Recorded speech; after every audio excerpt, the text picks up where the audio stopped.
Thank you for listening to The Leader. We bring you commentary and analysis every weekday at 4 p.m. Subscribe to make sure you get it on time, and you can rate us too. From the Evening Standard in London, this is The Leader. Evening Standard, it's your Evening Standard.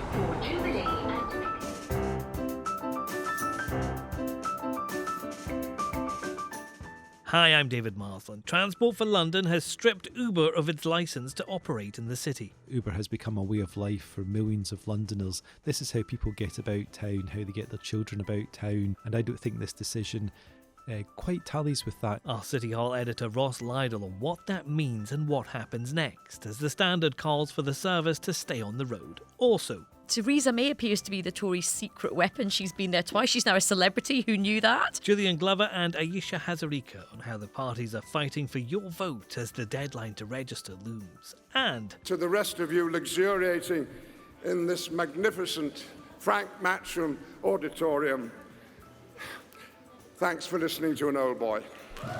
Sir Ian McKellen scooped one of the Evening Standard Theatre Awards' top prizes last night. Who else won? And what was the backstage gossip?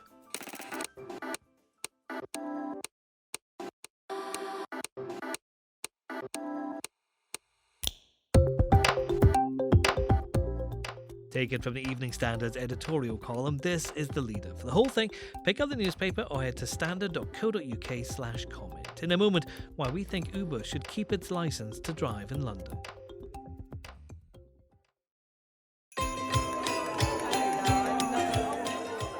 As the Christmas party season approaches, it's easy to forget there was once, not so long ago, a world without Uber, when thousands would jam the phone lines for a minicab at closing time or concede a hefty chunk of their bank account to flag down a late-night taxi, if they could find one.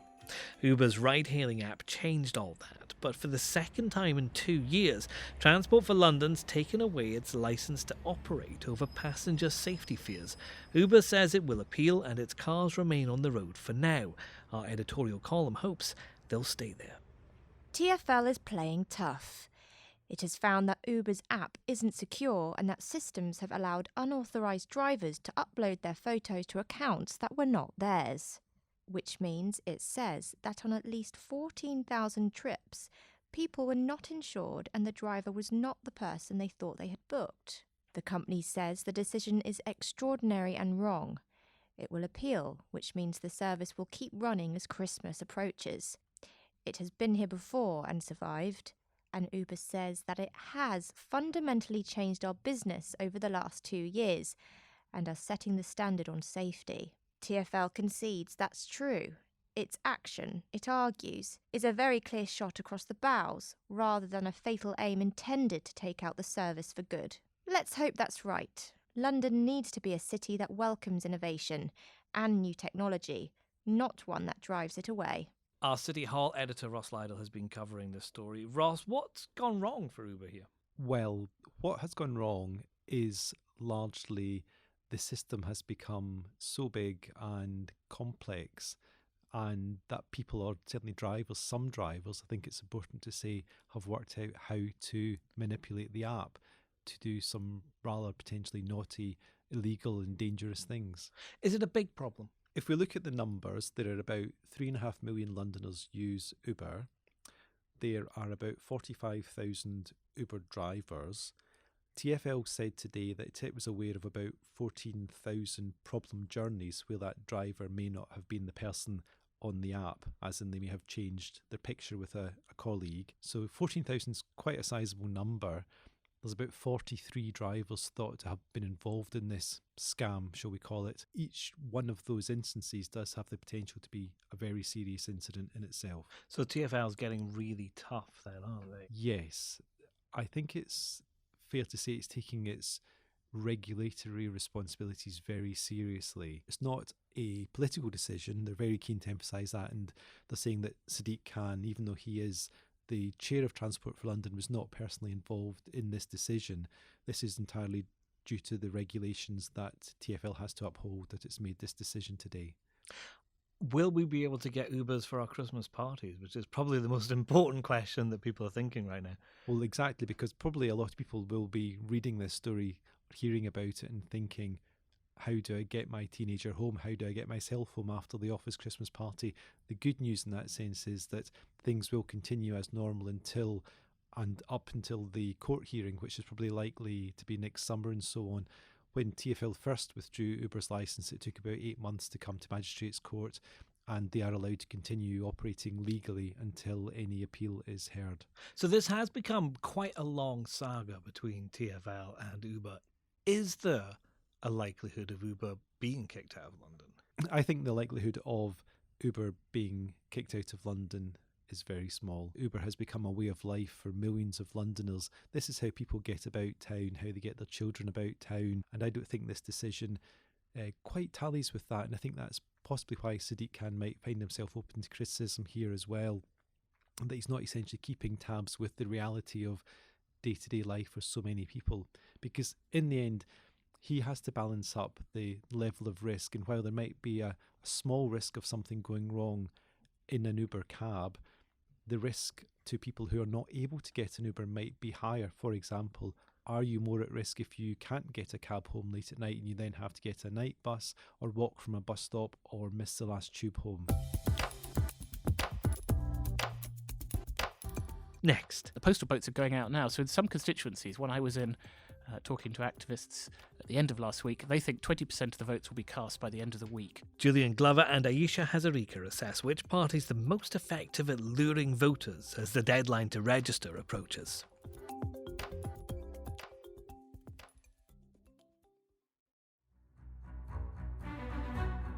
The manifestos are out, so are the candidates, pounding the streets, knocking doors, hitting phones, all to persuade people to vote for them.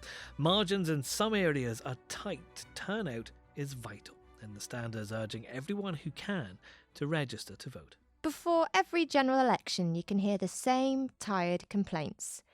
Politicians are all the same. Don't vote, it only encourages them. It's always nonsense, and particularly so this time.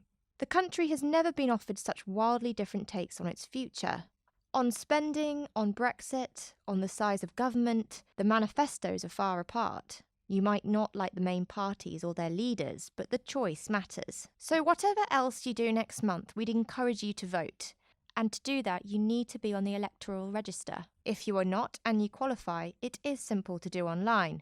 Or simply scan our QR code on page 8 in the Standard. Make sure your voice is heard. Our associate editor Julian Glover is here, along with the Londoners editor Ayesha Hazarika. And Julian, our editorial column's arguing that this election, every one of those votes really does matter. Yes, if people want to have their voice heard, they need to vote, and to do that, they need to register. In London, 5.9 million people are on the register. The numbers dropped a bit after the 2017 election. There was an increase into that election, people falling off the register. You go online, you click, it takes 5 minutes, and then you get your chance to have a say. Ayesha, in the Londoner today, you've looked at one particular constituency where the tightness of this election is really being exposed, haven't you? So in a seat like Finchley and Golders Green, it used to be Margaret Thatcher's seat, famously. It's held by a Conservative MP. The Labour Party came very, very close at the last general election. So you would think in a seat like that, the Liberal Democrats don't have a hope. Yet Luciana Berger, who is the new Liberal Democrat candidate, she's soaring ahead because that is a seat which is very, very Remain, and it's also got a high Jewish population who are very dismayed by the anti-Semitism allegations in the Labour Party. So we've done a story today about how all three parties are really throwing the kitchen sink.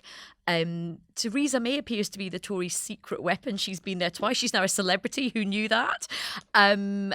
Laura Alvarez, who is Jeremy Corbyn's wife, she's been out there working on a street stall. She doesn't really get that involved, so that's quite a big statement that she's gone there. And of course, Luciana is really working that seat hard, and she's had some quite unusual support. So this weekend she had Alistair Campbell, who of course was famous New Labour spin doctor. He got expelled from the Labour Party for voting Lib Dems at the Euro elections, and he's very much sticking to his guns about supporting Luciana. And she's also had Fergal Sharkey rock up to help her. He's a local resident, and they did some campaigning on Friday at the train station, and apparently he's very good at campaigning. Julian, Alistair Campbell has been saying that he wants to promote tactical voting. Is that going to be a major feature of this election? We'll know afterwards. We'll say before it will, and then we'll say, oh, it didn't quite work out.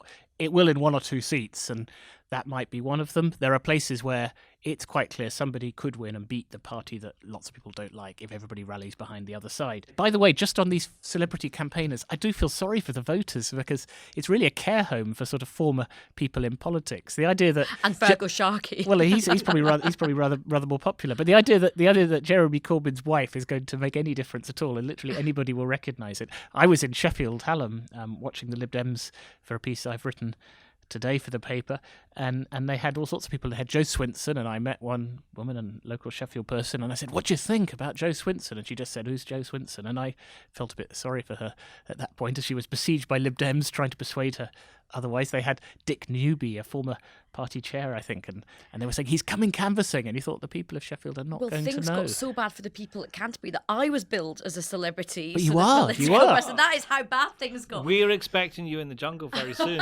Ayesha. We may have you dropped in. I interviewed Alistair Campbell a long time ago, way back in '97 when the Labour Party was coming up, and they, of course, were using lots of celebrities. And I said, why are you using all these celebrities? And he said, it just adds that little bit of sparkle. It gets people interested. Do you think it does, Ayesha? It's a huge part of political campaigning. I mean, certainly when you get to the point of an election, remember, as a strategist, you have a very big grid to fill, and it's weekends as well. So you're looking for things that will get cut through. And unfortunately, it is a bit cheesy, but somebody who's a bit of a name can help you. I remember a great story with Alistair Campbell when I was working on the 2005 election campaign, the last campaign that Labour ever won, I have to say. I was sent to Manchester with a group of people to try and, organise a big event. And we were really desperate. We couldn't find any celebrities. And we were staying in this hotel. We saw Jerry Springer. So we raced up to Jerry Springer and said, will you come and do a rally first? And he was like, oh my God, that would be amazing. So we were like, yes, we've got it. And then we did this big conference call every night with Alistair Campbell and the great and the good from Number 10. And me and my colleague were so excited. We were like, we've got the best guest ever. We've got Jerry Springer. And the phone went really quiet. And Alistair went, that is a terrible idea, Ayesha. We will not be having Jerry Springer with Tony Blair, if you don't mind. That's why Alistair Campbell was good at his job in those days. Julian, has a celebrity ever made a difference to you or anybody else? No, I think the thing that's going to make a difference in the next 2 or 3 weeks, certainly I don't know celebrities, I'm terrible at who anybody is, I hardly ever turn on the television, but no, the thing that's going to make a difference in the next 2 or 3 weeks is really pragmatic, on-the-ground stuff, the kind of thing Ayesha and her friends know very well how to do, knocking on doors, saying, are you going to vote for us? Might you vote for us? And then you get out an iPhone app, and each party's got them. I saw Sam Giemer with the Lib Dems had a very smart iPhone app in Kensington when I followed them around for the piece I've done this week. And you click on it and you put down how likely it is, and it's uploaded automatically to a computer central database. And then they'll come and knock on your door on polling day and say, come out and vote. And in a lot of tight seats, if you just got enough activists just to drag out into the rain and snow on a dark night, the last hours of that campaign, you might get the 40 or 50 extra voters that make a difference.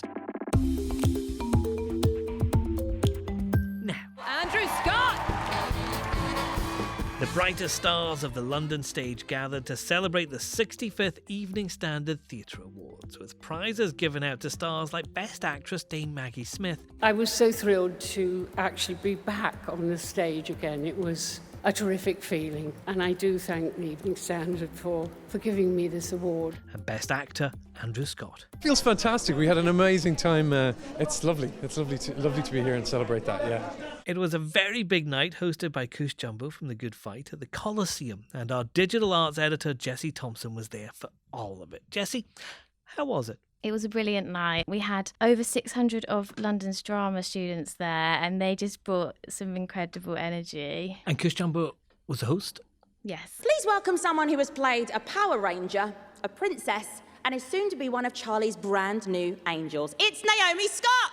She was good, wasn't she? She was brilliant. She just absolutely nailed it. She came out and performed with the Brit School dancers and all dancing number, and then just kept giving amazing bounce all night. She was hilarious. Some really big names up there on the stage. Who were the big winners? What were the big categories? The top acting prizes went to Andrew Scott and Maggie Smith. So Andrew Scott did a really moving speech about his production of Present Laughter by Noel Coward, Award, they changed the genders to bring out a same-sex relationship to the forefront. So he was saying how they were able to liberate the play and say what Noel Coward would have wanted. Noel Coward himself, I think sometimes he's accused of being a sort of dusty old playwright, but what he smuggles through comedy, sometimes we don't see this in comedy, he smuggles in really modern ideas about sexuality and gender, and he sort of says that it's okay to live a life that's less ordinary. And Sir Ian McKellen got the Editor's Award as well, didn't he? Yes. But I'm sure he's been to a few Evening Standard Awards. He has, yeah. He was given this special award for his on-stage tour. So for his 80th birthday, he did a tour of the country. He went to 80 venues, and now he's doing it in the West End. And lots of new careers just starting out, and one of the things the Standard Awards is really great is bringing out or highlighting those people as well, isn't it? Jasmine Lee Jones, who won our Charles Wintour Award for Most Promising Playwright, her play 7 Methods of Killing Kylie Jenner is incredible, one of the most exciting new plays I've ever seen. She put the internet on stage. There were memes on stage, and she said she thinks that plays should be dangerous, which I thought was a really interesting comment at a time, when people can be quite sensitive. And Laurie Kynaston from The Sun, he won our Emerging Talent Award. He played a teenager with depression, which was an incredible performance. It transferred to the West End, and he's going to be massive, I think. Next year, he's in the big screen adaptation of Caitlin Moran's first novel with Beanie Feldstein from Booksmart, so I think that'll be a popular one. And that's the leader. Subscribe through your podcast provider and rate us too. We also have a daily morning news bulletin sent to smart speakers at 7 a.m. Just ask for the news from the Evening Standard. We're back tomorrow.